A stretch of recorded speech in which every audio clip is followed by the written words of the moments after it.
Bab 371. Sang Ye pergi. He Guang segera memimpin prajurit binatang untuk mengejarnya. Pertempuran berhenti. Ada binatang yang terluka, namun untunglah tidak ada yang mati. Suang Yun memerintahkan binatang serigala untuk membersihkan medan perang dan membunuh semua serangga yang masih hidup.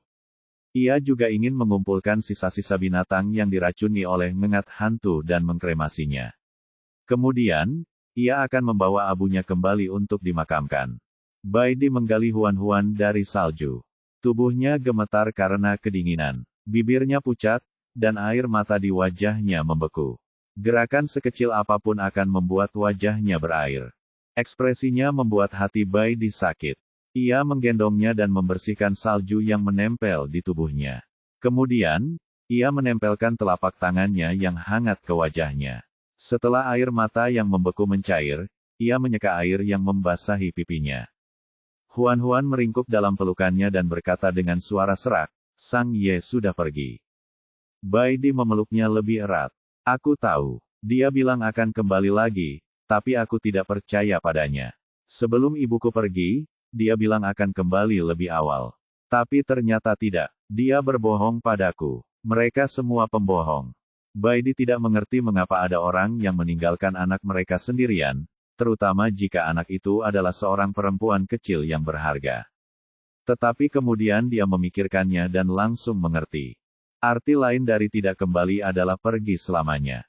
Kematian itu selamanya. Bai Di membelai rambut Huan-Huan dan berkata dengan lembut, "Sang Ye adalah binatang buas yang menepati janjinya.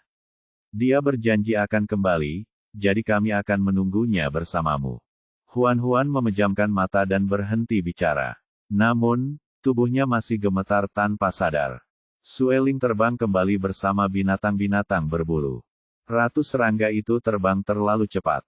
Ditambah dengan badai salju, kami kehilangan dia. Suang Yun mengerutkan kening dan berkata, "Vitalitas ratu serangga sangat kuat. Jika kita tidak membunuhnya kali ini, dia pasti akan bangkit kembali di masa depan." Sueling juga sedikit kesal. "Jika aku melihatnya lagi, aku pasti akan membakarnya hidup-hidup." Beraninya dia menyakiti Huan-Huannya. Dia harus membalas dendam. Sueling bertanya di mana Huan-Huan berada. Suang Yun menunjuk ke arah Bai Di dan berkata, "Sang Ye sudah pergi." Huan-Huan sedang dalam suasana hati yang buruk. "Sang Ye pergi. Kemana dia pergi? Aku tidak tahu." Suang Yun tampak lelah.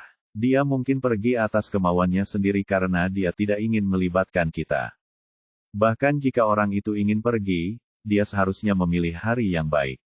Apakah dia tidak takut mati kedinginan jika dia tiba-tiba pergi saat ini?" Sueling berpikir sejenak dan masih khawatir. "Ke arah mana dia pergi? Aku akan mengantarnya pergi. Aku tidak bisa membiarkannya pergi seperti ini. Bahkan jika itu adalah perpisahan sementara yang strategis, mereka harus memikirkan waktu dan tempat untuk bertemu lagi di masa mendatang. Apa gunanya pergi tanpa sepatah kata pun? Apakah benar-benar tidak ada jalan lain?"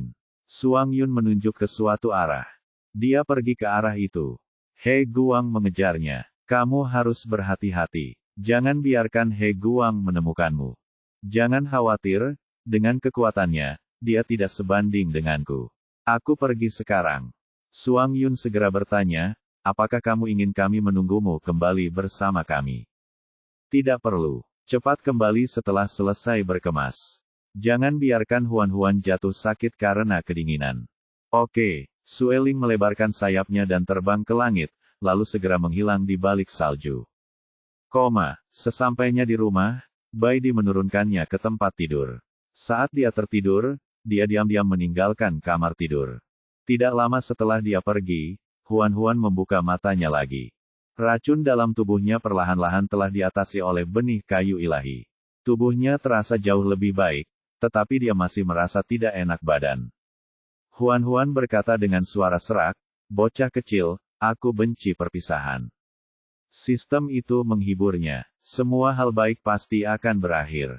Jangan terlalu bersedih. Tidurlah dengan nyenyak dan semuanya akan baik-baik saja saat kamu bangun. Huan-Huan berbalik dan menatap dinding di dekatnya.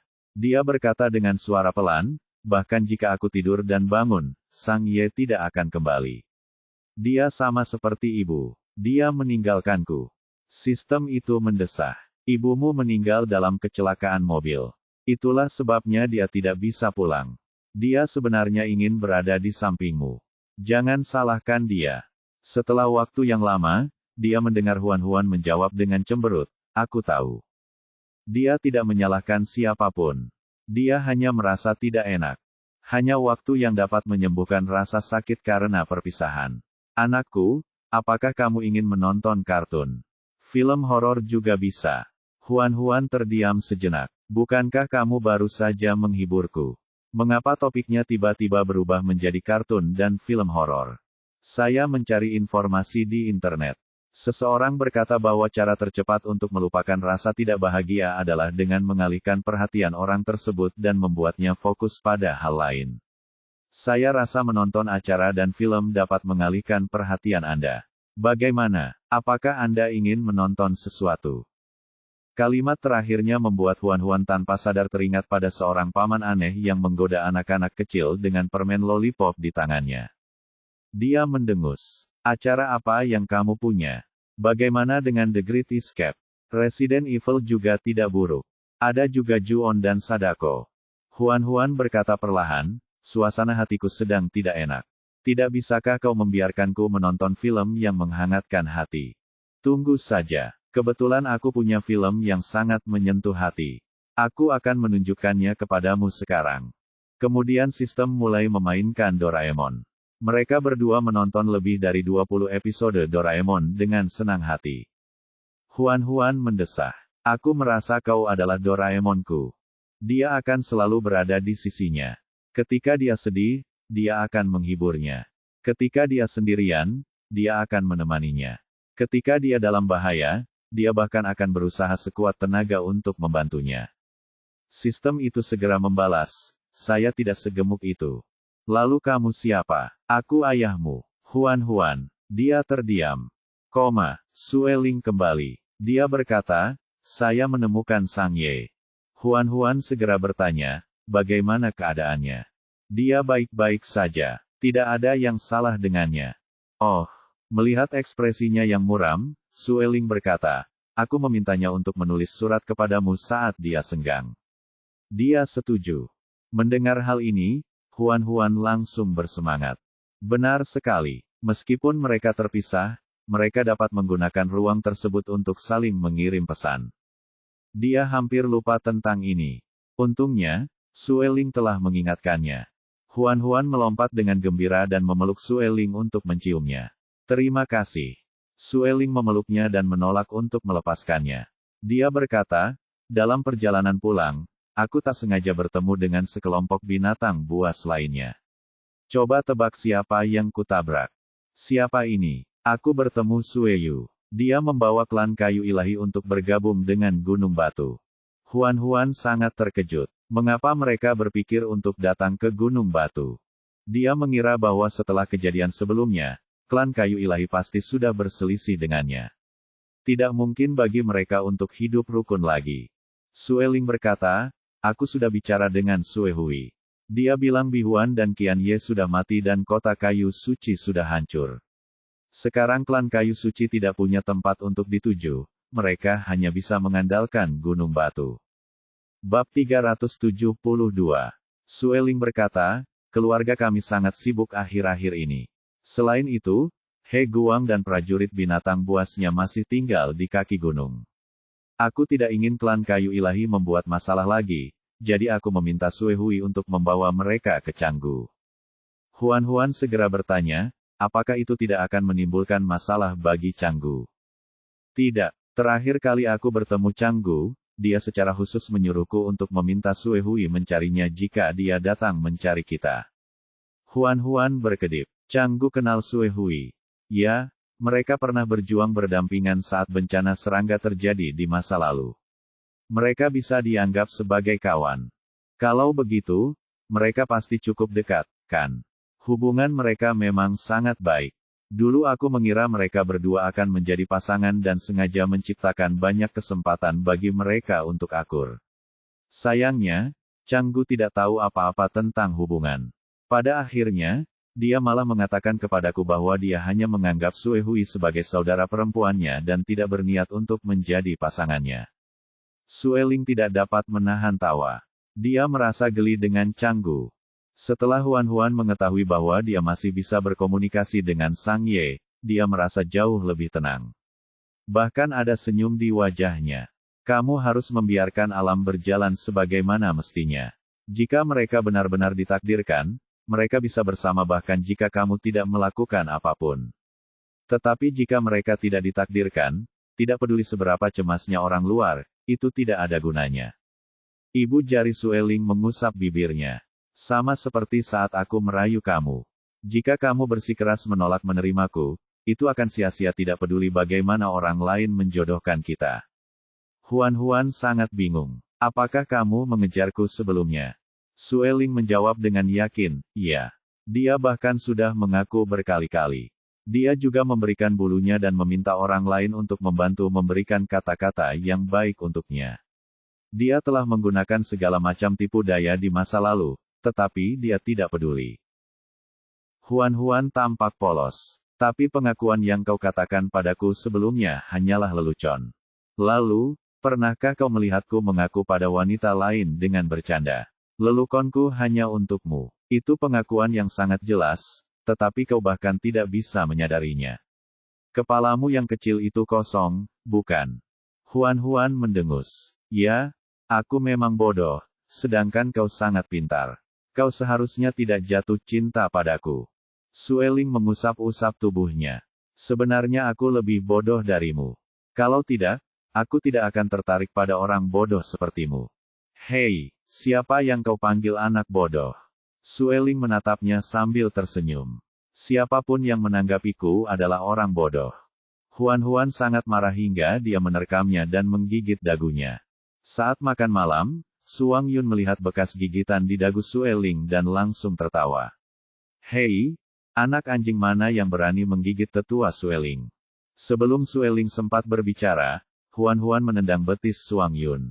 Kamu anak anjingnya. Suang Yun berbalik dan mencengkeram kakinya.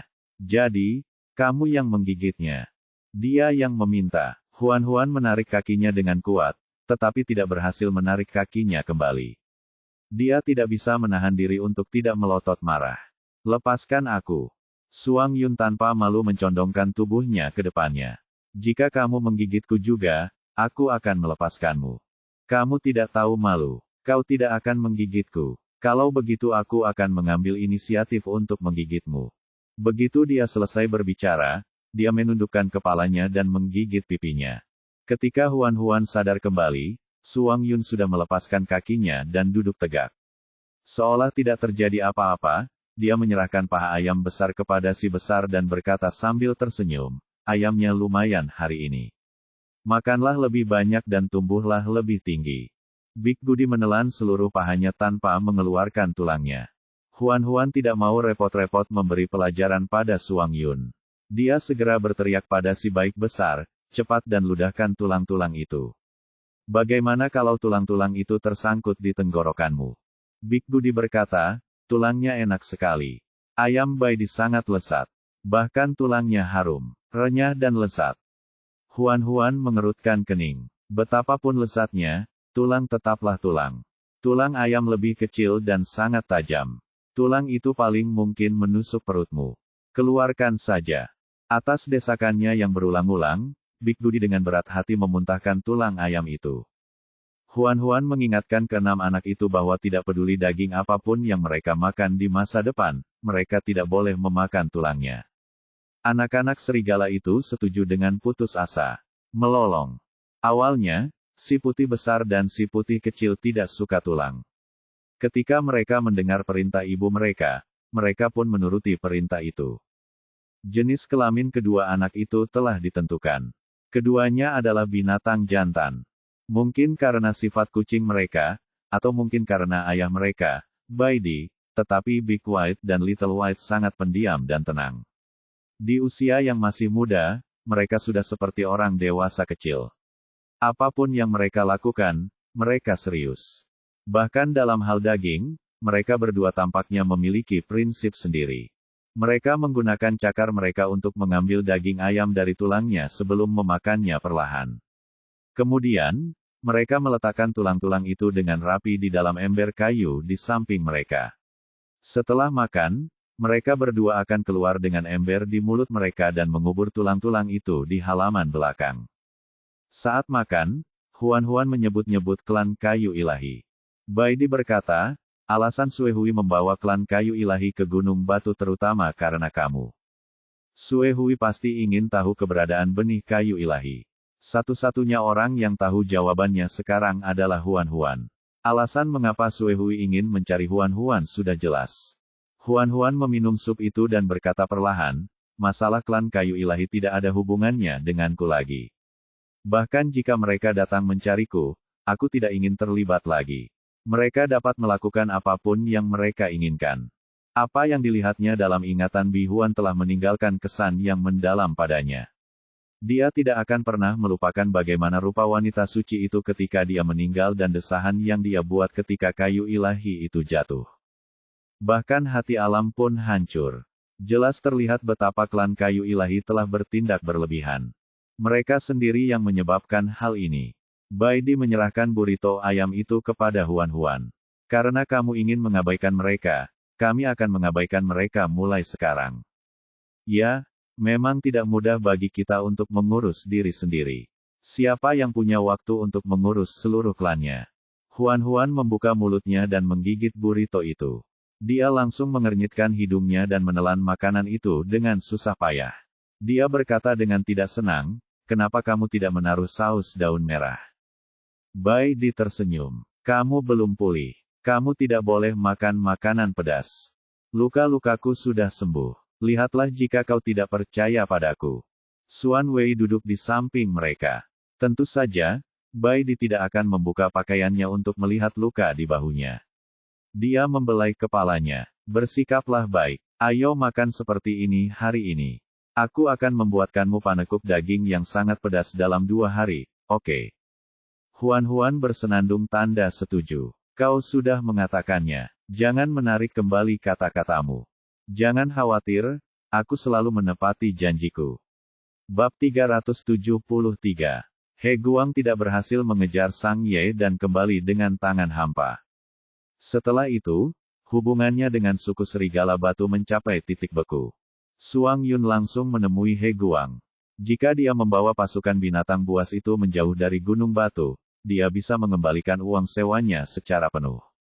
He Guang mengerutkan kening dan berkata, iblis adalah musuh kita. Sudah menjadi tugas kita untuk membunuh mereka. Sebagai pemimpin suku, kamu seharusnya memprioritaskan situasi secara keseluruhan. Kamu seharusnya tidak marah saat ini. Suang Yun berkata dengan dingin, aku memang membenci iblis lainnya, tetapi Sang Ye berbeda. Dia keluarga kita. Kita hidup bersama dengan sangat baik. Jika bukan karena membantumu menghancurkan sarang cacing batu putih, dia mungkin tidak perlu meninggalkan gunung batu itu selama sisa hidupnya. Keluarga kita tidak perlu terpisah karena ini. Tapi dia iblis. Suang Yun memotongnya. Lalu kenapa? Mendengar ini, He Guang sepertinya teringat sesuatu dan tiba-tiba tampak curiga. Dari kelihatannya, kamu tahu bahwa Sang Ye adalah iblis. Apakah kamu sengaja menyembunyikan iblis? Suang Yun berkata tanpa ragu, entah dia iblis atau bukan, dia tetap keluarga kita. Kau memaksa keluarga kita untuk berpisah. Sudah cukup aku tidak memukulmu. Cepatlah pergi bersama prajurit binatang buasmu. He Guang sedikit marah dengan nada bicaranya.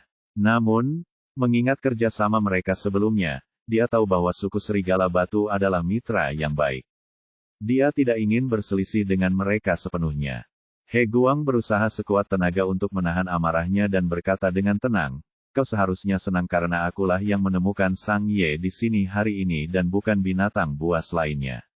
Belum lagi, jika kedua saudaraku mengetahui bahwa kau mungkin menyembunyikan iblis di sini, mereka akan memimpin pasukan mereka untuk menghancurkan gunung batumu tanpa sepatah kata pun. Suang Yun mencibir. Kau membuatnya terdengar seperti gunung batu kita terbuat dari lumpur dan kau bisa mendorongnya ke bawah dengan dorongan biasa. Apa kau benar-benar berpikir aku takut padamu? Ya, Aku akui bahwa suku serigala batu milikmu kuat. Tidak mudah untuk mengalahkanmu, tetapi ada banyak cara untuk membuatmu tidak dapat bertahan hidup di sini. Jika kita membakar hutan dengan santai, kau akan terperangkap di pegunungan sampai kau mati. Suang Yun berkata dengan marah, beraninya kau. Jangan marah. Saya hanya memberi contoh. Membakar hutan hanya butuh 1 atau 2 hari, tetapi mungkin butuh 1 atau 2 abad untuk menumbuhkan hutan. Saya tidak begitu impulsif untuk melakukan hal seperti itu. Mendengar apa yang dikatakan He Guang, kemarahan Suang Yun sedikit mereda. He Guang melanjutkan, aku tidak akan membahas masalah Sang Ye lagi. Jangan usir kami hanya karena ini. Kedua belah pihak akan mundur selangkah. Setelah salju mencair dan cuaca menghangat, aku akan segera membawa para prajurit binatang keluar dari gunung batu, oke? Suang Yun berpikir sejenak. Kamu boleh tinggal, tapi jangan berlama-lama di depan kami di masa mendatang, terutama di depan Huan-Huan. Dia masih sedih dengan kepergian Sang Ye. Jangan membuatnya menangis lagi. Tentu, aku janji. Setelah membicarakan bisnis, Suang Yun tidak ingin berbicara omong kosong dengannya lagi. Dia berbalik dan pergi. He Guang segera berkata, kembalilah dan bujuk Huan-Huan agar tidak menangis lagi. Tidak baik jika matanya sakit karena menangis. Ada begitu banyak binatang jantan di dunia ini. Bahkan jika Sang Ye sudah tiada, masih banyak binatang jantan luar biasa lainnya yang bisa dipilihnya. Biarkan dia melupakannya. Suang Yun meliriknya dan mencibir. Aku tahu apa yang ada di pikiranmu, tapi aku sarankan kamu untuk menyerah saja. Jangan bicarakan hal lain. Hanya karena kamu memaksa Sang Ye pergi saja, Huan-Huan tidak mungkin memaafkanmu, apalagi menerimamu. He Guang tersenyum getir. Itu tugasku. Aku tidak punya pilihan lain. Suang Yun mengabaikannya dan berjalan pergi tanpa menoleh ke belakang. Pada periode berikutnya, He Guang memenuhi janjinya dan membatasi para prajurit binatang buas. Dia berusaha untuk tidak membiarkan mereka menunjukkan wajah mereka kepada para binatang buas dari suku serigala batu.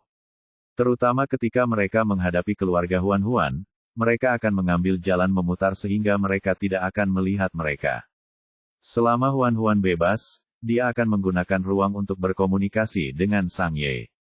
Sang Ye berkata bahwa dia berencana untuk pergi ke kota bulan gelap dan mengubur abu ibunya di makam ayahnya. Huan-Huan khawatir dia akan sakit karena salju dalam perjalanannya. Dia menyarankannya untuk mencari tempat beristirahat dan pergi ke kota bulan gelap setelah salju mencair. Sang Ye berkata tidak apa-apa. Ia akan berjalan perlahan dan berhenti saat badai salju datang. Saat badai salju mereda, ia akan melanjutkan perjalanannya. Hari ini, dia melihat bunga beku di jalan. Dia dengan hati-hati mengambilnya dan meletakkannya di tempat itu. Huan-Huan mengambil bunga itu keluar dari tempatnya. Kelopak bunga berwarna merah cerah itu membeku seluruhnya karena es. Namun, mereka tetap terlihat cantik. Tetapi suhu di ruangan itu lebih tinggi, dan esnya cepat mencair. Bunga itu cepat layu. Huan-Huan merasa sangat menyesal. Ia mengeringkan kelopak bunga dan mengawetkannya. Ia kemudian menempelkannya pada buku dari kulit domba. Kemudian, Sang Ye memberinya banyak barang kecil satu demi satu. Kebanyakan adalah bunga dan buah beku, tetapi ada juga kupu-kupu putih beku. Setelah ia terbiasa, ia akan memberinya oleh-oleh khas daerah setempat hampir setiap kali ia pergi ke tempat baru. Huan-Huan menyimpan semua benda kecil ini dan menempelkannya di buku kulit domba. Jika dia memiliki anak Sang Ye di masa depan, buku kulit domba ini akan menjadi hadiah untuk mereka. Waktu berlalu, angin dan salju datang dan pergi. Setelah belasan kali, atmosfer akhirnya menghangat. Salju telah mencair, musim semi telah tiba lagi. Para binatang buas keluar dari gua satu persatu. Para karnivora pergi ke hutan untuk berburu dan mengisi kembali makanan mereka. Para binatang pemakan tumbuhan pergi ke ladang sayur dan kebun buah untuk membersihkan sayur dan pohon buah. Ayam, bebek, sapi, dan domba juga dilepaskan. Mereka berlarian mengelilingi gunung. He Guang mengucapkan selamat tinggal pada Suang Yun. Kita harus pergi. Suang Yun tidak sabar menunggu mereka pergi. Dia langsung berkata, Selamat tinggal. He Guang menatapnya tanpa daya. Bahkan jika kita pergi, Sungai Hitam tidak jauh dari Gunung Batu. Bagaimanapun, kita adalah tetangga. Tidak bisakah kamu bersikap lebih sopan? Saat kau mengusir Sang Ye, mengapa kau tidak menunjukkan rasa sopan? Ini adalah dua hal yang berbeda. Bagi kami, itu sama saja. Lupakan saja, aku tidak akan bertengkar denganmu soal ini. Jangan bicarakan ini lagi. He Guang melambaikan tangannya. Aku pergi dulu. Aku akan mentraktirmu makan saat aku punya waktu. Tak lama setelah He Guang pergi, Main kembali dengan karavannya. Kali ini dia datang dari kota 10.000 binatang dan membawa berita yang sangat penting. Setelah kehancuran kota kayu ilahi, Nabi kota 10.000 binatang buas dan asosiasi tetua telah memutuskan untuk memilih kota binatang buas dari kota-kota binatang buas tingkat rendah dan mempromosikannya menjadi kota binatang buas tingkat menengah yang baru. Pada saat itu, salah satu dari 6 kota binatang buas tingkat rendah akan kosong. Mereka siap untuk memilih suku yang kuat dari berbagai suku besar dan memberi mereka hak untuk membangun kota binatang buas. Bab 374. Hanya ada 10 kota binatang di seluruh benua binatang. Ada 6 kota binatang tingkat rendah, 3 kota binatang tingkat menengah, dan 1 kota utama. Sejak Dewa Binatang menyatukan benua binatang, angka-angka ini tidak pernah berubah. Selama jutaan tahun, banyak kota binatang telah runtuh karena berbagai alasan. Setiap kali kota binatang menghilang, kota binatang baru akan menggantikannya. Aturan ini telah diwariskan hingga sekarang. Keinginan terbesar setiap suku adalah dipromosikan menjadi kota binatang dan menempati tempat di benua binatang. Kini kesempatan ini akhirnya muncul, semua suku yang mendengar berita itu menjadi gempar. Mereka harus berjuang untuk kesempatan sekali seumur hidup ini. Selain suku-suku kecil itu, hanya ada 23 suku kuat yang memiliki kesempatan untuk bersaing memperebutkan posisi kota binatang buas. Menurut aturan, 23 suku ini akan menjalani 3 putaran kompetisi. Hanya 3 suku yang maju ke putaran terakhir yang memenuhi syarat untuk pergi ke kota 10.000 binatang buas dan menerima ujian akhir. Hanya suku yang lulus ujian dan memperoleh izin dari Nabi dan asosiasi tetua yang dapat memperoleh kualifikasi untuk membangun kota binatang buas.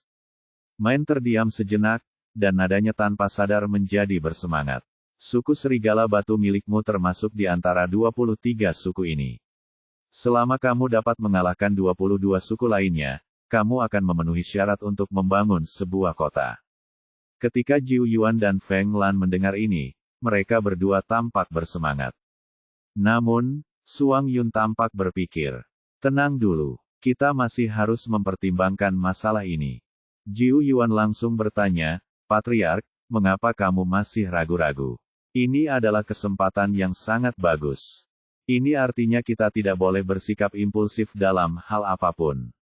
Melihat penampilan Suang Yun yang tenang, Jiu Yuan dan Feng Lan tanpa sadar menjadi tenang. Kepala mereka yang panas juga mendapatkan kembali akal sehat mereka. Suang Yun berkata kepada Main, terima kasih telah menyampaikan berita ini kepada kami. Main tersenyum. Sebenarnya, saya ditugaskan oleh orang lain untuk datang ke sini dan menyampaikan berita itu. Kesetiaan saya terletak pada orang lain. Atas permintaan siapa kamu datang ke sini? Yang Mulia Raja Binatang Buas dari Kota Matahari. Dia meminta saya untuk menyampaikan berita ini dan meminta Anda untuk berpartisipasi dalam kompetisi ini guna memperoleh kualifikasi untuk membangun Kota Binatang Buas. Suang Yun sedikit mengernyit. Bisakah kamu lebih spesifik? Masalahnya adalah, ternyata sebagai kota binatang tingkat menengah, Sun City dan Dark Moon City masing-masing punya tempat rekomendasi. Suku yang mereka rekomendasikan dapat melewati 3 putaran pertama dan langsung masuk ke putaran terakhir uji coba. Suku yang direkomendasikan oleh kota bulan gelap adalah suku ular dari Gunung 100 Tempering. Hanya dengan mendengar namanya saja, orang bisa tahu bahwa suku 100 ular tempering punya hubungan yang sangat erat dengan kota bulan gelap. Suku ular 100 tempering adalah suku terbesar di Gunung 100 Tempering.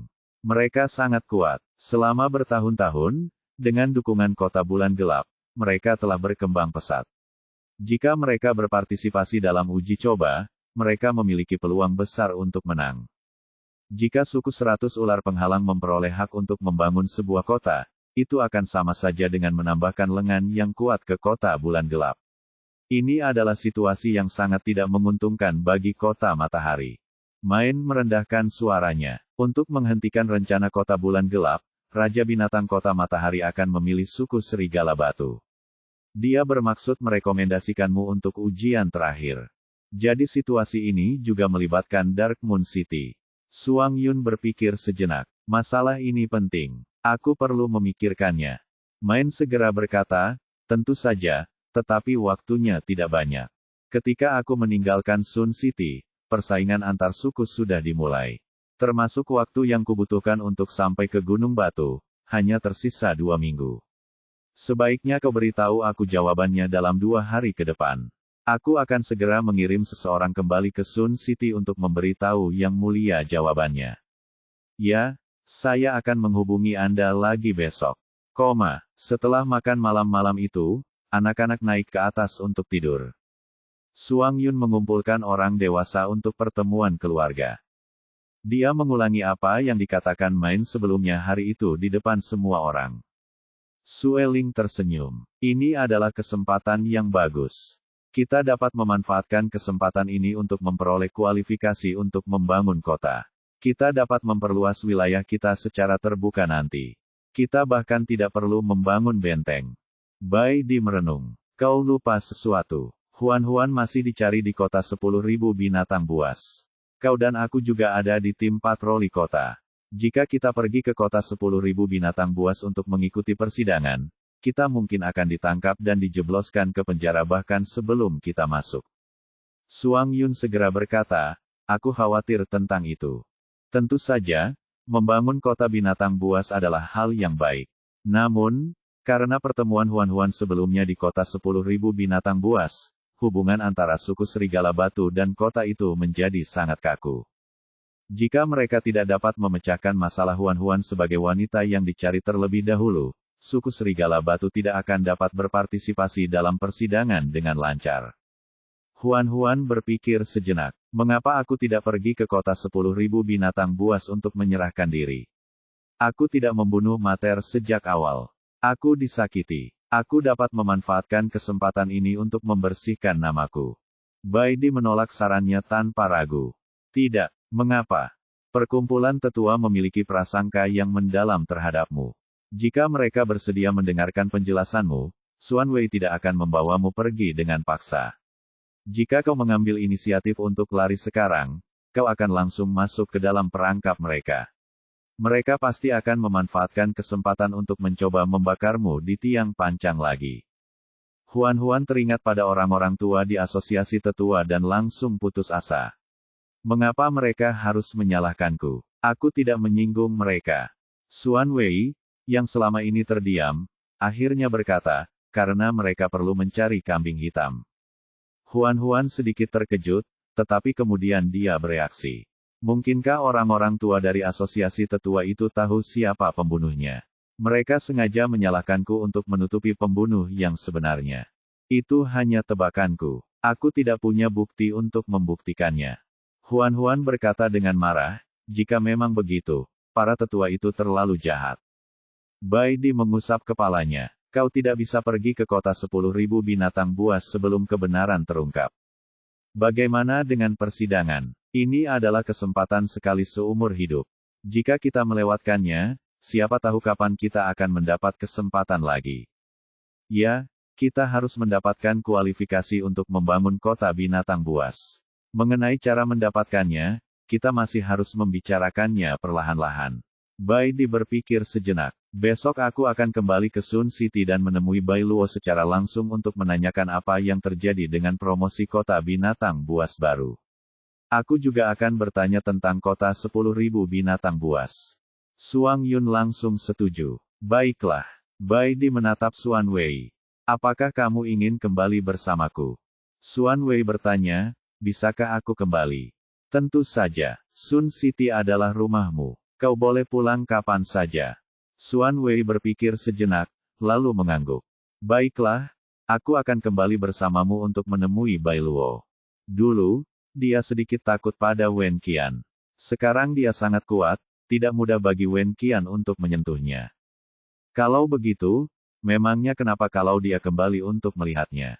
Bab 375. Karena Baidi dan Xuan Wei kembali ke Sun City secara pribadi, Main tidak perlu mengirim siapapun kembali. Keesokan paginya, Huan bangun. Dia dan Suang Yun membawa Baidi dan Xuan Wei menuruni gunung. Huan memegang tangan Baidi dan berkata dengan enggan, pergilah dan kembalilah lebih awal.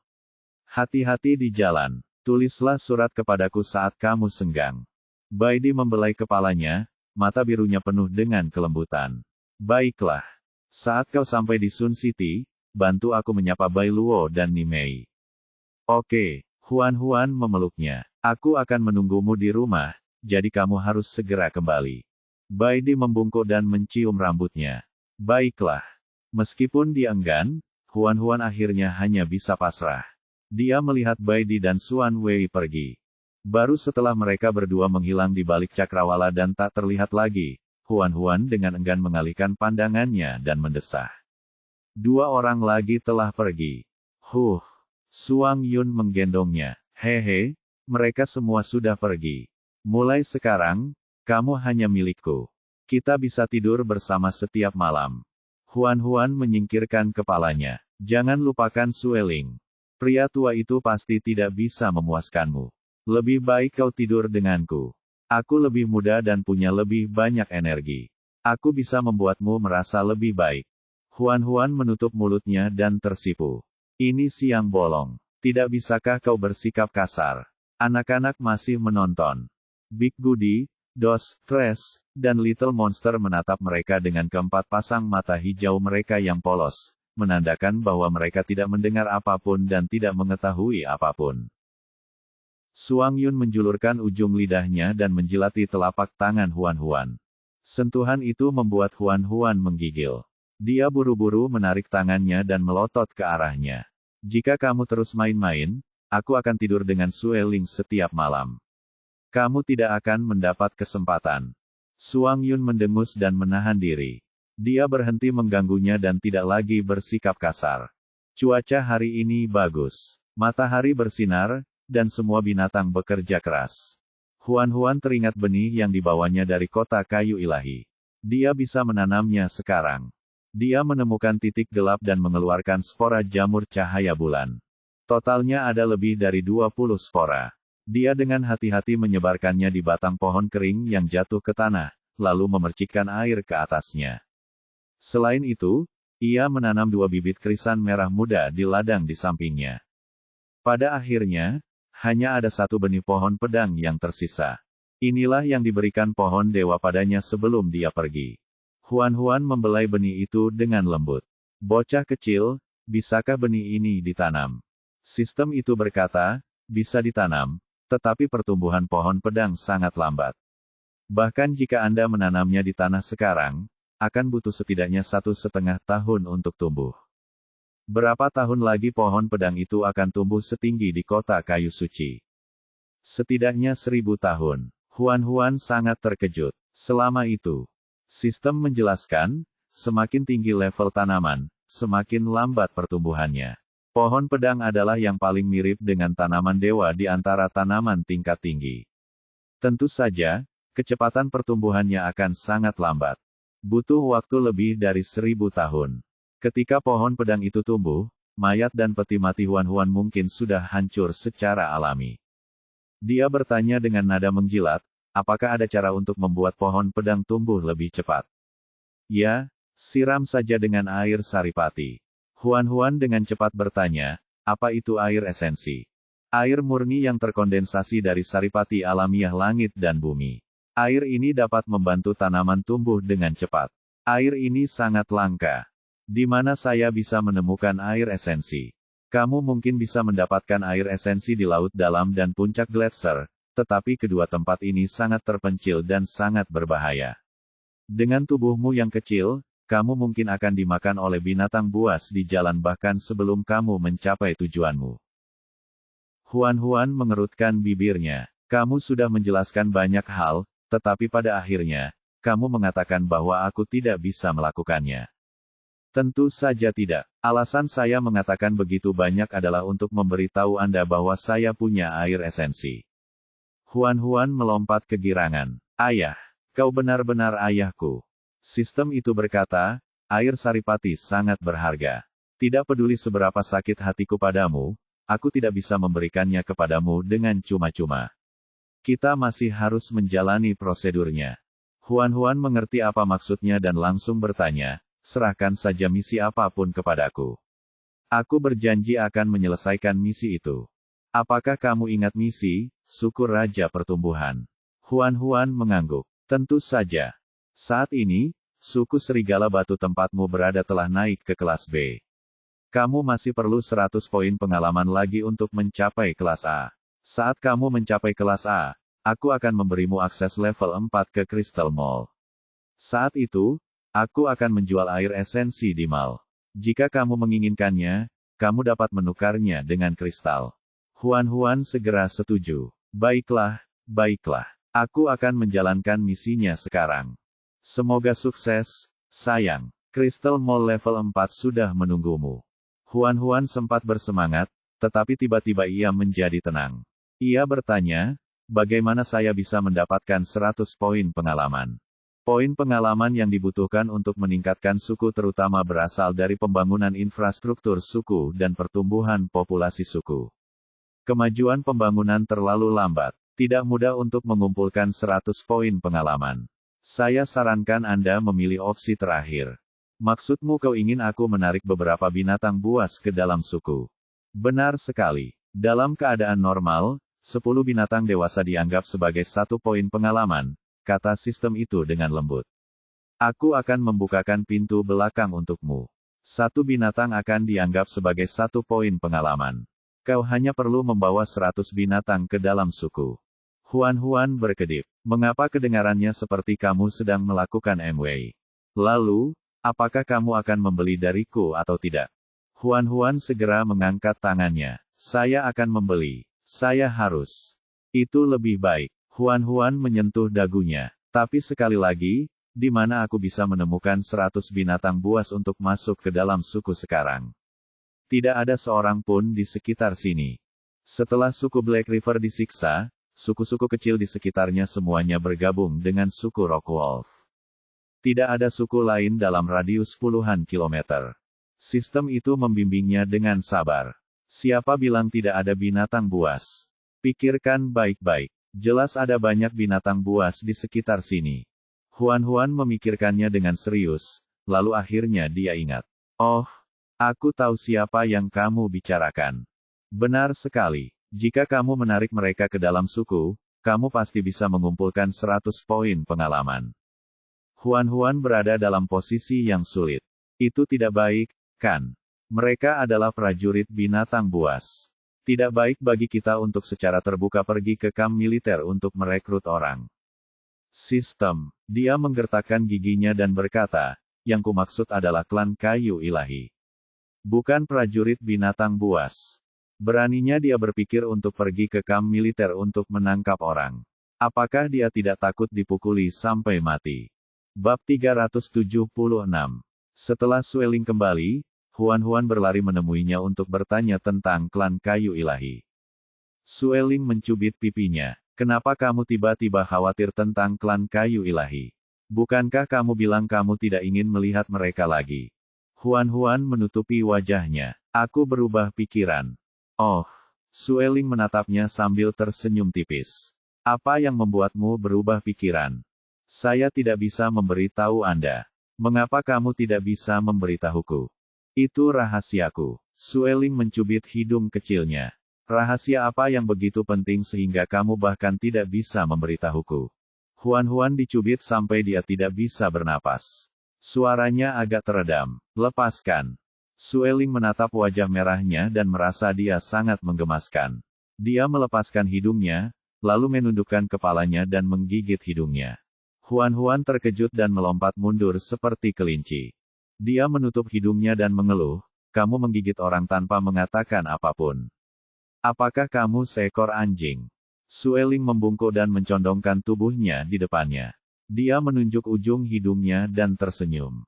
Jika kamu tidak senang, kamu bisa menggigitku kembali. Aku tidak akan menggigit. Kau mengatakannya. Aku memberimu kesempatan untuk membalas gigitanku, tetapi kau tidak mau. Itu artinya kau sebenarnya bersedia digigit olehku. Huan melotot marah padanya. Ini logika bandit. Tanpa menunggu penjelasannya, Sueling mengulurkan tangan dan menariknya ke dalam pelukannya. Dia membuka mulutnya dan menggigit cuping telinganya. Huan segera merasakan separuh tubuhnya lemas. Dia melakukan upaya terakhir. Saya sedang berbicara bisnis dengan Anda. Jangan melakukan sesuatu yang gegabah. Katakan saja apa yang ingin kau katakan, dan aku akan melakukan apapun yang aku mau. Kita tidak akan saling mengganggu. Mata Huan berkaca-kaca saat dia menatapnya dengan sedih. Tapi aku tidak bisa berbicara denganmu tentang hal-hal serius seperti ini. Sueling mencium bibirnya. Kalau begitu, bagaimana kalau kita bicarakan urusanmu setelah aku selesai dengan urusanku? Tidak, dia baru saja mengucapkan kata pertama ketika dia membungkamnya dengan bibirnya. Huan merasa pusing karena ciuman itu. Akhirnya, dia terpaksa mengangkat kepalanya dan membiarkan pria itu menyerang mulutnya. Saat dia sedang linglung, Sueling menekannya ke tempat tidur dan menelanjanginya. Mereka terjalin. Huan, aku masuk. Oh, Huan, oh, mengapa kamu tiba-tiba mencari klan kayu suci? Saya tidak bisa mengatakannya. Sueling mempercepat langkahnya, dan jiwa Huan hampir terlempar. Dia berteriak, pelan-pelan. Apakah kamu akan memberitahuku? Jika tidak, aku akan melanjutkannya. Kamu menindasku. Sueling menjilati air mata di sudut matanya. Aku tidak menindasmu. Aku mencintaimu. Huan benar-benar pusing saat ini. Ketika dia mendengar kata-kata Sueling, dia tanpa sadar menjawab, aku juga mencintaimu. Sueling terdiam. Dia menangkup wajah Huan dengan kedua tangannya dan menatap matanya. Suaranya bergetar. Apa yang kau katakan? Katakan lagi. Huan menangis sambil berkata, aku juga mencintaimu. Buho, berhentilah menggangguku. Sueling menariknya ke dalam pelukannya. Cengkeramannya sangat kuat, seakan-akan ingin meleburkannya ke dalam tubuhnya. Dia mencium pipinya tanpa pikir panjang. Sayang, bujuknya, aku ingin mendengarmu mengatakannya lagi. Jangan menggertakku. Bukan itu. Kalimat pertama. Mata Huan berkaca-kaca. Sueling mendesak dengan tidak sabar, kalimat sebelum itu. Aku juga mencintaimu. Aku juga mencintaimu. Bersikaplah lembut. Aku tidak tahan lagi. Sueling memeluknya erat-erat dan menggertakkan giginya. Aku benar-benar ingin mati sekarang. Huan dilahap abis. Benar-benar tidak ada yang tersisa. Setelah itu, dia berbaring lemah di tempat tidur dan menatap langit-langit dengan ekspresi putus asa. Bocah kecil, katakan yang sebenarnya padaku. Apakah aku lumpuh? Sistem itu berkata, tidak, tubuh Anda baik-baik saja kecuali sedikit lelah. Tapi kenapa aku merasa mati rasa dari pinggang ke bawah? Sistemnya sangat tenang. Oh, mungkin karena Sueling menidurimu terlalu keras tadi. Kau akan baik-baik saja setelah beristirahat seharian. Buho, putrimu telah disiksa sampai seperti ini. Kenapa kamu masih saja tenang? Sistem itu memikirkannya dengan serius sejenak. Karena kamu bukan anak kandungku. Huan menderita pukulan hebat. Sueling sudah merebus air. Dia mengangkat Huan dan meletakkannya di bak mandi untuk membantunya membersihkan tubuhnya. Huan kelelahan. Air panasnya terasa nyaman. Dia bersandar di bak mandi dan tertidur. Sueling dengan lembut memandikannya dan menggendongnya kembali ke tempat tidur. Saat Huan bangun, Sueling telah menyiapkan makan malam mewah. Sueling bertanya, apakah kamu ingin makan di kamar tidur? Atau turun ke bawah? Huan mengungkapkan bahwa dia ingin turun dan makan bersama semua orang. Setelah beristirahat setengah hari, keadaannya jauh lebih baik, tetapi kakinya masih lemah dan ia berjalan dengan canggung. Akhirnya, Sueling sendiri yang menggendongnya turun. Begitu dia duduk, Suang Yun mencondongkan tubuhnya ke depan dan mengendus. Dia mencium bau bulu berdarah di tubuhnya dan merasa sangat tidak puas. Kalian berdua benar-benar berhubungan seks di belakangku. Wajah Huan masih merah. Dia berpura-pura tenang dan meliriknya. Apa maksudmu, di belakangmu? Kita kan teman. Kita bisa melakukan hal-hal seperti itu secara terbuka. Kalau begitu kita juga jodoh. Kenapa kamu tidak kawin saja denganku? Huan terbatuk berat dan tampak malu. Anak-anak masih menonton. Jangan bicara omong kosong. Suang Yun melirik anak-anak itu. Anak-anak pun langsung menenggelamkan mukanya ke dalam mangkuk besar di hadapannya, menandakan bahwa mereka tidak melihat apa-apa. Si putih besar dan si putih kecil makan ikan dengan patuh. Mereka menyadari tatapan mata Suang Yun dan mendongak bersamaan. Mereka memiringkan kepala, dan mata biru mereka tampak jernih dan cerah seolah berkata, apa yang kamu bicarakan? Kami tidak mengerti. Suang Yun berkata, anak-anak masih kecil dan tidak mengerti hal-hal ini. Huan berkata dengan serius, justru karena mereka tidak mengerti, maka kamu harus lebih memperhatikan perkataan dan tindakanmu. Jangan biarkan anak-anak tersesat. Sueling meletakkan potongan ayam ke dalam mangkuk di depan Huan. Dia segera menundukkan kepalanya untuk memakan daging itu, berpura-pura tidak melihat tatapan mata Suang Yun yang sedih. Melihat Huan mengabaikannya, Suang Yun langsung mengarahkan tombaknya ke Sueling. Kamu sudah kawin dengan Huan. Sekarang giliranku. Kamu tidak bisa memonopoli Huan lagi. Sueling terkekeh. Aku bukan Baidi. Keadilan dan kejujuran tidak berguna bagiku. Jika kau ingin dekat dengan Huan, kau harus mengandalkan kemampuan kita sendiri. Suang Yun tidak menyerah. Tentu, kami akan melakukannya dengan caramu. Bab 377. Setelah makan malam, Suang Yun hendak memeluk Huan ketika dia dihentikan oleh Sueling. Sueling berkata, menurut aturan, satu orang harus memasak sementara yang lain harus mencuci piring. Aku sudah memasak makan malam hari ini, jadi bukankah seharusnya giliranmu untuk mencuci piring malam ini? Suang Yun sangat tidak senang. Aku ingin sekali memasak, tapi kamu tidak menginginkannya. Huan segera berkata, Sueling melakukan hal yang benar.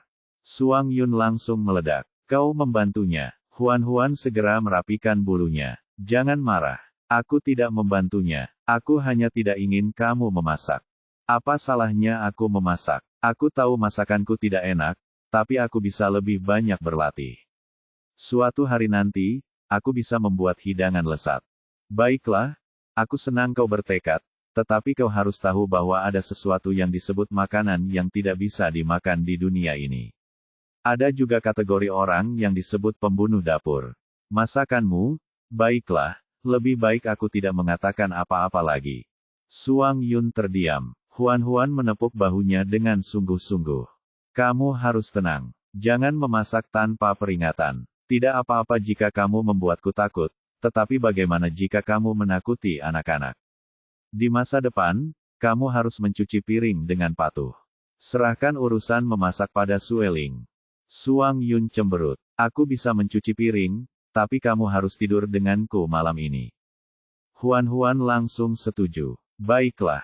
Suang Yun langsung senang. Ia menggendong dan menciumnya. Setelah itu, ia tak lupa tersenyum menggoda pada Sueling. Sueling cukup kecewa. Huan, kamu baru saja tidur denganku, tetapi kamu malah menyerahkan dirimu ke pelukan orang lain dalam sekejap mata. Kamu terlalu tidak berperasaan. Huan sangat malu dan berkata, maafkan aku. Sueling mencondongkan tubuhnya ke arahnya. Aku tidak ingin kau meminta maaf. Lalu apa yang kamu inginkan? Bibir Sueling melengkung membentuk senyum jahat. Aku ingin tidur denganmu. Tapi aku baru saja berjanji pada Suang Yun. Kita bertiga bisa tidur bersama. Huan terkejut dengan kata-katanya dan tidak dapat berbicara dengan baik. Itu tidak pantas, kan? Kenapa tidak? Bukankah kau lebih suka tidur dengan kami? Huan tersipu. Ini bukan masalah apakah aku bersedia atau tidak. Tapi. Sueling bertanya, tapi apa? Huan tidak punya pilihan selain mencari alasan acak. Itu karena aku tidak suka tidur dengan 3 orang. Kenapa tidak? Aku tidak akan melakukan apapun padamu. Aku hanya akan tidur. Huan tergagap dan tidak bisa menjawab. Suang Yun mendekat dan memisahkan mereka berdua. Suang Yun mengerutkan kening dan berkata, jangan menggertak Huan-Huan. Sueling tersenyum tenang. Kapan kamu melihatku menindasnya? Aku sedang membicarakan untuk tidur dengannya malam ini. Huan-Huan sudah setuju untuk tidur denganku. Jangan pernah berpikir untuk ikut campur. Tapi Huan-Huan tidak menolakku. Oleh karena itu, kedua binatang jantan itu menoleh menatap Huan-Huan pada saat yang sama, menunggunya mengambil keputusan. Kulit kepala Huan-Huan mati rasa karena tatapan mereka. Tanpa berpikir, dia berkata, berhentilah berdebat. Ayo tidur terpisah. Sueling berkata, tidak. Suang Yun berkata, aku menolak. Huan-Huan, Suang Yun dan Sueling masih berdebat tentang siapa yang akan tidur dengan Huan-Huan di malam hari. Pada akhirnya, Huan-Huan tidak tahan lagi dan hanya bisa menerima saran Sueling. Mereka bertiga tidur bersama. Sebelum tidur, Huan-Huan mengulangi, kamu hanya boleh tidur. Jangan main-main. Saat Sueling menanggalkan pakaiannya, dia berkata, kita baru saja berhubungan seks di siang hari. Tubuhmu belum pulih sepenuhnya. Aku tidak akan memaksamu untuk melakukan itu. Huan-Huan menatap Suang Yun. Bagaimana denganmu? Meskipun Suang Yun tidak mau, dia mengangguk di bawah tatapannya. Baiklah, aku akan melakukan apapun yang kau katakan. Setelah menerima janji mereka, Huan-Huan merasa lega. Sueling berbaring di sebelah kiri, sementara Suang Yun berbaring di sebelah kanan. Huan-Huan terjepit di antara mereka. Karena takut mereka berdua akan main-main, dia langsung berbaring setelah naik ke tempat tidur. Dia tidak berani melakukan hal yang tidak perlu. Dia memejamkan mata dan mulai tertidur. Saat Huan-Huan tertidur, tangan Suang Yun diam-diam terulur, melingkari pinggangnya, dan menariknya ke dalam pelukannya. Pada saat ini, Sueling juga mengulurkan lengannya dan memeluk bahu Huan-Huan. Suang Yun tidak punya pilihan selain berhenti. Dia mengangkat kepalanya sedikit dan menatap Sueling dengan marah. Dia merendahkan suaranya dan berkata, lepaskan dia. Alih-alih melepaskannya, Sueling malah mendekati Huan-Huan dan menekan tubuhnya lebih erat padanya. Melihat ini, Suang Yun yang tidak mau kalah segera melangkah maju. Mereka berdua memegang Huan-Huan dengan erat. Huan-Huan merasa sedikit sesak. Dia mendecakkan bibirnya dan berbalik tanpa sadar. Dengan cara ini, dia akan menghadap Suang Yun dengan punggung menghadap Sueling. Senang, Suang Yun menundukkan kepalanya dan mencium keningnya. Pada saat yang sama, dia mengencangkan lengannya di pinggangnya. Sueling mengangkat kaki kirinya dan dengan lembut meletakkannya di betis Huan-Huan. Telapak kakinya tepat di punggung kaki Huan-Huan. Posisi mereka sangat intim. Huan-Huan sama sekali tidak menyadari bahwa dia dikepung dari depan dan belakang. Dia tertidur lelap. Bibirnya yang kecil sedikit terbuka, dan hidungnya yang merah muda naik turun dengan lembut mengikuti napasnya. Suang Yun dan Sueling sangat dekat dengan Huan-Huan, jadi mereka tidak bisa menahan diri untuk tidak sedikit bernafsu. Namun, mereka tidak tega mengganggu istirahatnya, jadi mereka memilih untuk bertahan dalam diam. Mereka tidak tidur sampai larut malam. Malam telah berlalu. Ketika Huan-Huan bangun, dia merasakan sesuatu yang keras menempel di pantatnya. Rasanya sangat tidak nyaman. Secara naluriah, dia meraih tongkat itu dan mencoba mendorongnya ke samping. Erangan tertahan terdengar dari belakangnya. Ark! Huan-Huan sedikit tertegun saat mendengar ini. Sueling mencondongkan tubuhnya dari belakang dan berkata dengan suara rendah, karena kamu sudah memegangnya, usaplah. Huan-Huan merasakan benda di tangannya cepat membesar, menusuk pantatnya hingga terasa sakit. Dia akhirnya menyadari bahwa benda keras itu adalah penis Sueling. Dia segera menarik tangannya dan tersipu malu meminta maaf. Maaf, aku tidak tahu itu kamu. Itu kesalahan. Kau melakukan kesalahan. Suara Sueling meninggi. Jangan bilang kau ingin menyentuh orang lain, bukan aku. Sebelum Huan-Huan sempat menjelaskan, Suang Yun berkata, Huan-Huan pasti ingin menyentuhku. Kaulah yang berinisiatif mendekatinya. Itulah sebabnya dia menyentuh orang yang salah. Gigi Sueling menggesek bagian belakang leher Huan-Huan. Apakah dia mengatakan yang sebenarnya? Huan-Huan merasakan aura berbahaya di belakangnya dan segera menyangkalnya. Tidak, tidak, aku tidak ingin menyentuh siapapun. Dia ingin bangun dan melarikan diri dari kedua pria hormonal ini. Tetapi baik Sueling maupun Suang Yun tidak ingin melepaskannya begitu saja. Sueling merentangkan kakinya dan menekannya ke betisnya. Suang Yun memeluk pinggangnya erat-erat. Keduanya bekerja sama untuk menekannya dengan kuat. Dia tidak bisa bangun sama sekali. Suang Yun menatapnya seolah ingin menelanjanginya dan memakannya. Aku keras. Kau harus membantuku. Sueling mengisap cuping telinganya dari belakang. Aku juga. Huan. Bab 378. Pada akhirnya, Huan menggunakan tangan dan kakinya untuk membantu kedua pria itu memecahkan masalah. Ketika mereka berdua selesai, Huan merasa kulit di telapak tangan dan paha bagian dalam hampir tergores. Rasanya seperti terbakar. Suang Yun dengan hati-hati mencuci tangan dan kakinya. Setelah Sueling menghancurkan bunga willow emas, dia hendak mengoleskannya ke tubuhnya ketika dia menyadari bahwa telapak tangan dan paha bagian dalam wanita itu telah sembuh secara otomatis. Kecepatan pemulihannya lebih cepat dari sebelumnya. Sueling menyentuh pahanya yang indah dan lembut, hasratnya semakin dalam di matanya yang merah darah. Dulu, aku hanya merasa bahwa kawin tidak ada gunanya selain untuk bereproduksi. Baru sekarang aku tahu bahwa berada dekat dengan orang yang aku cintai bisa menjadi hal yang paling indah di dunia. Suang Yun mengangguk tanda setuju. Pandangannya tertuju pada kaki Huan, dan jakunnya bergerak-gerak tanpa sadar. Kulit kepala Huan menjadi mati rasa karena mereka berdua menatapnya. Dia cepat-cepat menarik selimut menutupi kakinya. Berhentilah menatapku dan lanjutkan urusanmu. Suang Yun berkata dengan serius. Kamu adalah bisnis kami. Setelah beberapa saat, Huan akhirnya bereaksi. Dia mengambil bantal dan melemparkannya ke kepala pria itu. Bajingan. Suang Yun menangkap bantal itu dan menjepitnya di belakang pinggangnya sehingga dia bisa bersandar dengan lebih nyaman. Dia mencubit pipinya. Aku akan turun gunung untuk berburu. Big Goody, Dos, Tres, dan Little Monster sudah siap. Ketika Suang Yun turun ke bawah, keempat anak serigala itu langsung mengelilinginya. Big Goody memimpin dan bertanya, Ayah, apakah kita akan turun gunung sekarang? Suang Yun menjawab, ya. Dia membawa keempat anaknya menuruni gunung untuk berburu. Si putih besar dan si putih kecil berbaring di dekat jendela, berjemur bersama Nia. Mereka tampak malas.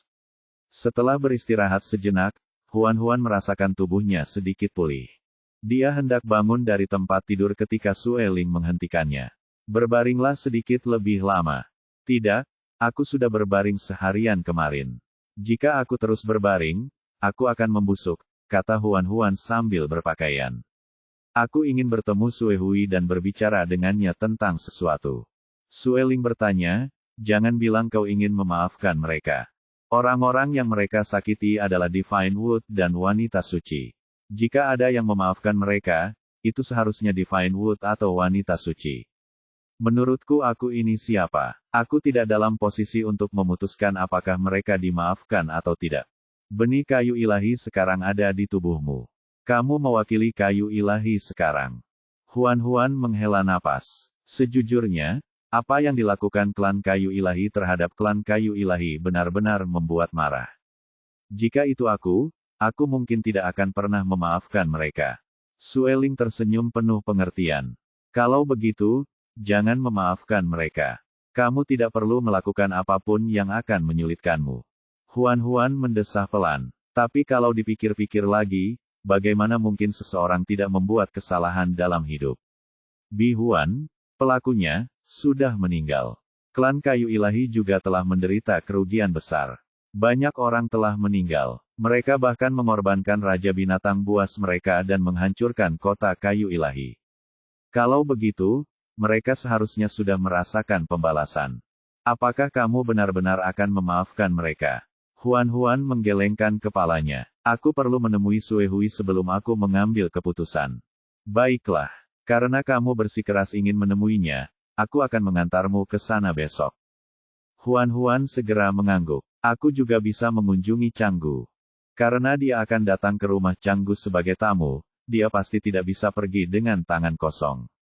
Huan sendiri pergi ke gudang bawah tanah untuk mengambil 2 toples anggur buah, beberapa daging asap, dan buah-buahan. Dia mengemas barang-barang ini dalam kulit binatang dan menaruhnya di tempatnya. Keesokan paginya, Sueling berangkat bersama Huan-Huan. Karena mereka terbang di udara, mereka tidak perlu mengambil jalan memutar. Ditambah dengan kecepatan terbang Sueling yang cepat, mereka hanya butuh waktu sehari untuk mencapai kaki tambang kristal hitam. Setelah mereka berdua mendarat, mereka menyadari bahwa ada dua binatang buas dari klan kayu ilahi yang menjaga pintu masuk. Begitu mereka melihat Huan-Huan dan Sueling, mereka segera maju dan berkata dengan hangat, "Apakah kalian di sini untuk menemui Tuan Canggu?" Huan-Huan mengangguk. "Ya, apakah dia ada di rumah?" "Ya, ya, kami akan pergi dan memberitahunya untukmu." Mereka berdua segera berbalik dan menghilang ke dalam lubang. Tak lama kemudian, Canggu muncul dari lubang di tanah. Kali ini, dia tidak menggunakan wujud binatangnya. Sebaliknya, dia menggunakan wujud manusianya. Sebenarnya dia lebih terbiasa menggunakan wujud binatangnya, tetapi wujud binatangnya terlalu besar. Tidak masalah jika dia tinggal sendiri, tetapi sekarang karena ada banyak binatang dari klan kayu ilahi di dalam gua, mudah baginya untuk menyapu sekelompok orang jika dia dalam wujud binatangnya. Canggu masih sama, rambutnya yang pendek dan hijau tua kontras dengan fitur wajahnya yang tajam, dan matanya sedalam laut. "Kenapa kamu di sini?" Sueling melambaikan anggur buah dan daging asap di tangannya. "Aku di sini untuk mentraktirmu daging dan anggur." Canggu minggir untuk membiarkan mereka memasuki gua. Ketika Huan-Huan dan Sueling melewati Canggu, dia tiba-tiba bertanya, "Kalian sudah kawin?" Huan-Huan tersipu dan menjawab dengan ringan, "Iya." "Selamat." Sueling tersenyum dan bertanya, "Kapan kamu akan menemukan jodoh?" Canggu melemparkan kalimat samar padanya, "Aku tidak tertarik kawin."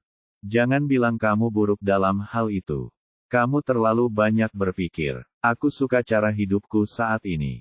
Aku tidak ingin itu berubah." Ketiganya memasuki pintu masuk gua satu per satu.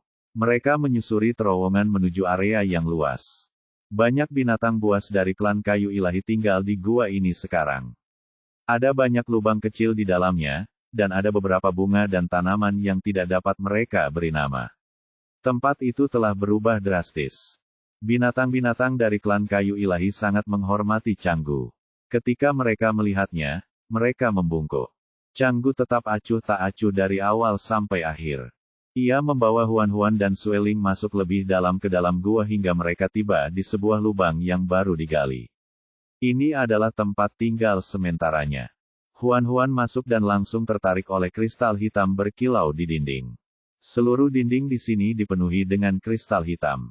Ketika Huan-Huan melihatnya, ia seperti sedang melihat gunung emas. Yang ia lihat hanyalah uang. Canggu mengeluarkan setumpuk kristal hitam dari sudut dan berkata, "Ini adalah kristal hitam yang kugali saat menggali. Aku akan memberikannya kepadamu sebagai hadiah perkawinan." Huan-Huan dengan cepat berkata, "Hadiah ini terlalu mahal. Saya tidak punya banyak di sini, tetapi saya punya banyak kristal hitam. Saya biasanya tidak keluar rumah. Bagi saya, kristal-kristal ini tidak ada bedanya dengan batu. Kristal-kristal ini tidak berguna bagi saya. Sebaiknya saya berikan saja kepada Anda." Mendengar ini, Huan-Huan menerima kristal hitam itu. Dia melirik Sueling dan bertanya dengan lembut, "Bisakah aku menggunakannya?" Sueling mengerti bahwa yang dia maksud adalah ruang cincin. Dia mengangguk. "Gunakan itu." Huan-Huan segera meletakkan tumpukan kristal hitam itu ke tempatnya. Ketika Canggu melihat tumpukan kristal hitam itu tiba-tiba menghilang begitu saja, awalnya dia tertegun, lalu dia tampak terkejut. "Kau benar-benar menyembunyikan peralatan spasial." Sueling tersenyum santai. "Kami punya banyak barang bagus di rumah. Jangan ribut." Dia meletakkan anggur buah dan daging asap di tanah dan bertanya, "Di mana Sue Hui?" Begitu dia selesai berbicara, Sue Hui masuk. Bab 379. Ketika mereka bertemu lagi setelah sekian hari, suasana hati mereka sangat berbeda. Huan-Huan mengangguk pelan. "Halo." Dia tampak lembut dan cantik seperti biasanya, tetapi Sue Hui sangat menyadari sikapnya yang menjauh. Sue Hui tersenyum tak berdaya. "Setelah kita berpisah di kota kayu ilahi, kupikir kita tidak akan pernah punya kesempatan untuk bertemu lagi." Huan berkata, sepertinya kamu dalam suasana hati yang baik. Senyum Sue Hui menjadi semakin pahit. Kota kayu suci sudah hancur. Kami sekarang kehilangan tempat tinggal. Kami akan beruntung jika bisa menemukan tempat tinggal. Saya sudah mendengar tentang kota kayu ilahi. Sekarang, kota 10.000 binatang buas sedang bersiap untuk memilih kota binatang buas dari kota-kota binatang buas tingkat rendah dan meningkatkannya menjadi kota binatang buas tingkat menengah untuk menggantikan kota kayu ilahi. Sue Hui menertawakan dirinya sendiri. Yang mulia benar, kota 10.000 binatang hanya akan memanfaatkan situasi. Mereka tidak akan pernah membantu. Huan bertanya dengan santai, apa rencanamu di masa depan? Sue Hui menatapnya. Sue Ling pasti sudah memberitahumu, kan? Kami ingin bergabung denganmu. Kau menyerah padaku. Bukankah seharusnya kau menyerah pada suku Serigala Batu? Tidak, kami akan bergabung denganmu, kata Sue Hui kata demi kata. Klan Kayu Ilahi kami hanya mengakui anggota klan Kayu Ilahi. Karena benih kayu ilahi telah memilihmu, kami akan mengikutimu sampai mati. Huan tercengang. Bagaimana kamu tahu bahwa benih kayu ilahi memilihku? Sue Hui menatap Canggu. Huan mengikuti pandangannya ke arah Canggu. Diperhatikan oleh dua wanita cantik pada saat yang sama, Canggu tetap acuh tak acuh. Aku sudah memberitahu Sue Hui tentang Huan yang memiliki benih kayu ilahi. Huan membuka mulutnya dan hendak berbicara ketika Canggu melanjutkan. Aku tahu apa yang kau khawatirkan. Klan Kayu Ilahi pernah mengkhianati klan Kayu Ilahi. Itu tidak akan pernah bisa dihapuskan, tetapi menurutku kau harus memberi mereka kesempatan lagi. Bagaimanapun, Bi Huan sudah mati. Klan Kayu Ilahi juga telah membayar harga atas apa yang mereka lakukan. Huan menunduk dan tidak mengatakan apapun. Canggu tiba-tiba bertanya, apakah kamu tahu asal-usul klan Kayu Ilahi? Huan menggelengkan kepalanya. Canggu berkata perlahan, dahulu kala, benua binatang buas adalah tempat yang sangat berbahaya. Kami sering menghadapi berbagai macam bencana alam. Gunung dan bukit runtuh. Terkadang, meteor jatuh dan membakar sebagian besar hutan. Semua binatang buas yang tinggal di sini selalu dalam bahaya. Ketika keadaan mencapai titik paling serius, seluruh benua akan terbelah dan hampir tenggelam ke dasar laut. Karena putus asa, para binatang itu berdoa kepada hutan ilahi di bawah pimpinan para penyihir. Mereka bersedia menawarkan kesetiaan abadi sebagai ganti kekuatan yang dahsyat. Kayu ilahi menjanjikannya pada mereka. Kedua belah pihak menandatangani kontrak. Para binatang bekerja sama dan akhirnya menyelamatkan rumah mereka. Kayu ilahi menggunakan akarnya untuk menghubungkan benua binatang buas. Sejak saat itu, tidak ada gempa bumi atau retakan gunung. Kayu itu juga mengorbankan kekuatan hidupnya untuk membantu semuanya tumbuh. Setelah itu, para binatang buas itu menyebut diri mereka sebagai klan Kayu Ilahi dan menyembah Kayu Ilahi selama beberapa generasi. Kayu Ilahi menjadi penjaga benua ini dan dihormati. Canggu melanjutkan, itulah generasi pertama Kayu Ilahi. Saat itulah Kayu Ilahi memadatkan inti alam dan mewariskannya dari generasi ke generasi. Huan perlahan mengingat adegan yang dia lihat dalam ingatannya. Kayu Ilahi terdorong jatuh dan terbakar, dan jantung alam pun hancur. Nada bicara Canggu tenang. Selama jutaan tahun, klan Kayu Ilahi telah mengalami banyak perubahan dan banyak pengkhianatan. Hati alam telah terluka berkali-kali, dan sudah kewalahan. Rencana dan pengkhianatan Bi Huan adalah pukulan terakhir. Huan mengerutkan bibirnya dan tidak mengatakan apapun. Sue Hui tampak bersalah. Sue Ling masih tampak acuh tak acuh. Namun, jika diperhatikan lebih dekat, ia juga sedikit terganggu. Kisah Canggu mengingatkannya pada sesuatu yang sangat jauh, dan matanya yang berapi-api dipenuhi dengan nostalgia. Canggu menatap Huan. Kau pasti penasaran mengapa jantung alam terluka. Secara logika, sebagai benda setengah dewa, mustahil benda biasa bisa melukainya.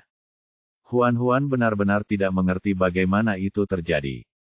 Canggu berkata, alasan mengapa generasi pertama Kayu Ilahi dapat memadatkan jantung alam adalah karena banyak binatang mempercayainya dari lubuk hati mereka. Karena keyakinan mereka cukup kuat, Kayu Ilahi dapat menghasilkan kekuatan magis. Sistem itu tampaknya telah merasakan sesuatu dan mendesah tak berdaya. Kekuatan iman membuat kayu ilahi memadatkan hati alam. Ketika iman secara bertahap menjadi kurang murni, hati alam melemah sebelum akhirnya mati. Jantung Huan berdebar kencang. Dia tampaknya mengerti apa yang dimaksud Canggu. Canggu menatapnya. Hati alam berasal dari iman. Karena itu, Anda membutuhkan orang-orang yang beriman.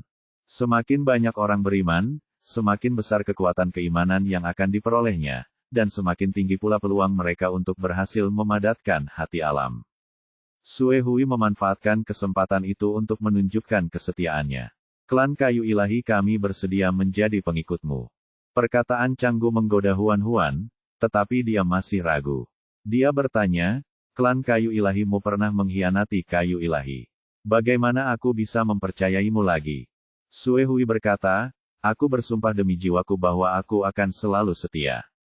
Bagaimana dengan orang-orangmu? Apakah mereka juga bisa bersumpah atas nama jiwa mereka? Tentu saja, Sue Hui menjawab tanpa ragu. Mereka yang tidak bisa setia kepada kayu ilahi, tidak layak disebut klan kayu ilahi. Sue Ling mendekati Huan dan berkata dengan santai, jika kamu masih khawatir, kamu bisa meminta mereka menandatangani gulungan kontrak. Huan teringat akan gulungan kontrak. Dia segera mengeluarkan gulungan kontrak perantara. Gulungan semacam ini dapat mengikat kontrak lebih dari 100 orang tetapi kurang dari 300 orang. Orang utama yang menandatanganinya haruslah pemimpin suku atau dukun. Setelah mereka menandatanganinya, seluruh suku akan terikat oleh gulungan kontrak tersebut. Jika mereka mengkhianati sumpahnya, mereka akan menanggung akibatnya di jiwa mereka. Huan menjelaskan tindakan pencegahan ini dan meminta Sue Hui untuk mempertimbangkan dengan cermat sebelum menandatangani. Sue Hui berkata, aku sudah memikirkannya dengan saksama. Ini adalah kesempatan terakhir bagi klan kayu ilahi. Aku tidak akan melepaskannya. Huan melihat Sue Hui bisa tetap tenang menghadapi gulungan kontrak itu. Dia pasti benar-benar bersedia untuk tunduk. Huan bertanya, bisakah kamu mewakili seluruh klan kayu ilahimu? Raja binatang buas dan Tuan Bi Huan sudah mati. Sekarang, semua orang dengarkan aku. Huan berpikir sejenak. Aku ingat Bi Huan punya seorang putra, kan? Ya, Gui meninggalkan kota kayu suci bersama kita. Apakah kau ingin menemuinya? Berkat kayu ilahi, Sue Hui sudah mulai menggunakan sebutan kehormatan pada Huan. Nada bicara dan ekspresinya juga menunjukkan rasa hormat. Huan mengangguk. Ya, silakan tunggu sebentar. Sue Hui segera bangkit dan pergi menjemput Gui. Dibandingkan dengan terakhir kali mereka bertemu, Gui jauh lebih tinggi. Pemuda yang dulunya muda dan canggung telah tumbuh dalam semalam setelah mengalami kehancuran kota. Dia telah menjadi dewasa dan tenang. Bab 380. Atas aba-aba Sue Hui, Gui berlutut dan bersujud kepada Huan. Saya minta maaf atas apa yang ayah saya lakukan. Huan tidak terbiasa dengan orang lain yang berlutut, tetapi dia tahu bahwa dia harus bersikap angkuh pada saat ini agar orang lain tidak meremehkannya. Dia berkata dengan tenang, orang-orang yang perlu kau minta maaf adalah Divine Wood dan wanita suci itu, bukan aku. Gui berkata, kamu sekarang mewakili kayu ilahi. Jika aku benar-benar kayu ilahi, aku tidak akan pernah memaafkanmu. Gui meminta maaf lagi. Ini salah kami. Selama kamu memaafkan kami akan melakukan apa saja. Jika aku memintamu menggali tubuh Bi Huan dan mencambuknya, apakah kau bersedia? Mendengar ini, Gui langsung mendongak. Matanya terbelalak saat dia membalas dengan marah, ayahku sudah meninggal. Bukankah ini cukup untuk menebus dosanya? Kenapa kau bahkan tidak bisa melepaskan mayatnya? Ketenangannya lenyap dalam sekejap, dan ia kembali menjadi pemuda yang impulsif dan canggung. Sue Hui segera menekan bahu Gui dan menasihatinya dengan suara pelan, tenanglah. Gui menepis tangannya. Aku tahu apa yang ayahku lakukan itu salah. Aku bersedia menanggung akibatnya atas namanya dan menerima hukuman apapun. Tapi itu tidak termasuk menghina jenazah ayahku. Dia masih marah saat itu. Dia berdiri dan menambahkan dengan keras, aku akan melawan siapapun yang berani menyentuh ayahku. Sue Hui menarik pergelangan tangannya. Apa kau lupa apa yang kukatakan sebelumnya? Ah Gui sepertinya teringat sesuatu dan berhenti bicara, tetapi dia tetap menegakkan lehernya.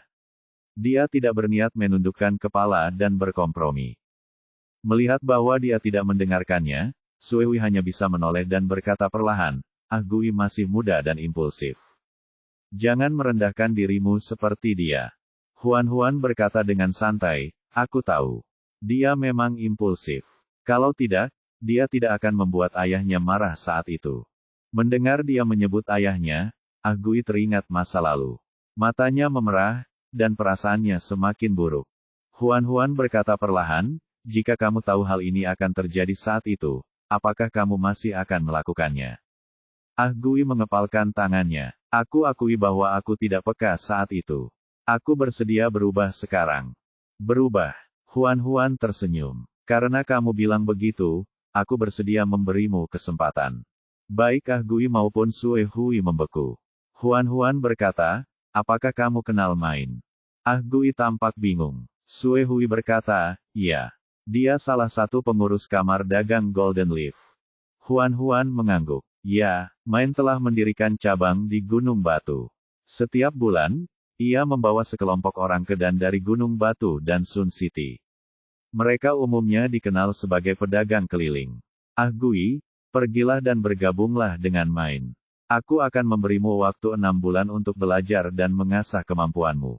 Ketika suatu hari nanti kau dapat menyelesaikan perjalanan bisnis sendiri, aku akan bertanggung jawab atas kesalahan ayahmu. Sue Hui masih sedikit ragu.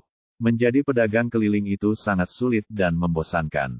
Selain itu, ada kemungkinan besar mereka akan menghadapi berbagai macam keadaan darurat di sepanjang jalan.